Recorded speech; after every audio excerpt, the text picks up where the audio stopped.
नमस्कार दोस्तों, मैं एडवोकेट अमूल्य जैन आप सबका स्वागत करती हूं हमारे YouTube channel know your law पर। आज हम बात करेंगे एक इम्पॉर्टेंट लीगल टर्म के बारे में विच इज़ इंटरिम मेंटेनेंस। ये क्या होता है, कैसे अप्लाई होता है और क्यों ज़रूरी होता है, इस पर आज हम बात करेंगे। तो वीडियो को स्टार्ट करते हैं। इंटरिम मेंटेनेंस एक लीगल कॉन्सेप्ट है जिसे एक स्पाउस कोर्ट से मांगता है जब डाइवोर्स या सेपरेशन की लीगल प्रोसेस चल रही होती है। ये एक टेम्पररी फाइनेंशियल सपोर्ट होता है जिसे कोर्ट केस के दौरान दिया जाता है। Interim maintenance means that until the case is decided you have to pay your wife for the basic needs। Maintenance का मतलब ये नहीं होता that you have to spend very little money. अगर हस्बैंड कहता है कि मैं कमा नहीं सकता हूँ, या मैं अनएम्प्लॉयड हूँ, या मैं घर पे रहता हूँ, या मैं डिसेबल्ड हूँ, या मैं अर्न नहीं कर सकता हूँ, ये सारे एक्सक्यूजेस सुन के भी कोर्ट कहती है we don't know, you have to pay the maintenance amount.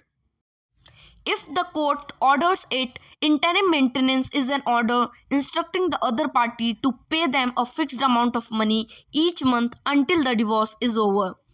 यानी कि जब तक कि डिवोर्स का केस पेंडिंग में होगा तब तक जो हस्बैंड है उसको मेंटेनेंस पे करना पड़ेगा अपनी वाइफ को।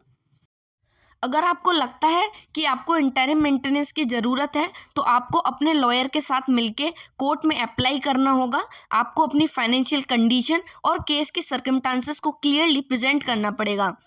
इंटरिम मेंटेनेंस का मेन मकसद है एक स्पाउस को लीगल प्रोसेस के दौरान फाइनेंशियल स्टेबिलिटी प्रोवाइड करना, इससे वो अपने बेसिक नीड्स और लीगल एक्सपेंसेस को कवर कर सके। कोर्ट इंटरिम मेंटेनेंस डिसाइड करते वक्त कुछ फैक्टर्स को ध्यान में रखता है, जैसे कि स्पाउस की इनकम, लिविंग एक्सपेंसेस और केस की कॉम्प्लेक्सिटी।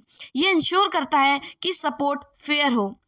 कोर्ट के डिसीजन के बाद इंटरिम मेंटेनेंस रेगुलर इंटरवल्स पर दिया जाता है जब तक डाइवोर्स या सेपरेशन का फाइनल ऑर्डर नहीं होता है।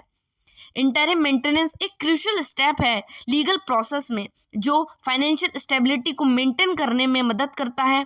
इसमें ट्रांसपेरेंसी और ऑनेस्ट रिप्रेजेंटेशन बहुत ज़रूरी है। आपको अपने स्पेसिफिक सिचुएशन के हिसाब से अपने लॉयर की गाइडेंस लेनी चाहिए। लीगल मैटर्स में सावधान रहिए और अपने राइट्स को समझें। Thank you.